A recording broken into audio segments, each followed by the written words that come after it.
Much of the time, the construction and disposition of improvements are covered in the language of the lease agreement documenting the tenancy. Thus, commercial lease agreements typically contain a further improvements provision allowing the landlord to either retain tenant improvements and alterations made by the tenant, or require restoration of the property to its original condition on expiration of the lease. Also, a landlord under a lease agreement who agrees to make improvements to the rented premises is required to complete the improvements in a timely manner. If the landlord fails to make timely improvements, the tenant may cancel the lease agreement. Lease agreement provisions can also obligate a tenant to construct or install improvements on the property. The time period for commencement and completion is agreed to in the lease agreement. If not agreed to, a reasonable period of time is allowed. Further improvement provisions typically call for the landlord to approve the planned improvements before construction is commenced.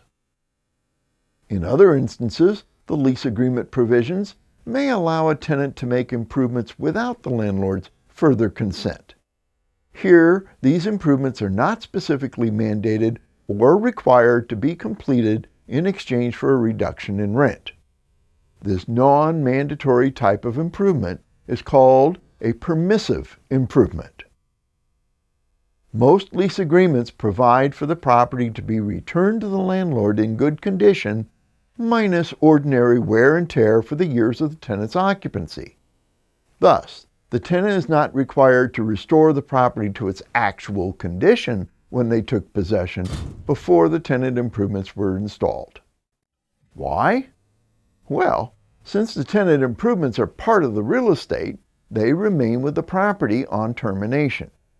In this way, a provision calling for the tenant's ordinary care of the premises does not also require the tenant to remove their improvements or renovate the premises to eliminate deterioration or normal wear and tear caused by their use of the property. If a lease does not require the tenant to restore the property to the condition in which it was received, the tenant may only remove their personal improvements unique to their business operations, which again are called trade fixtures.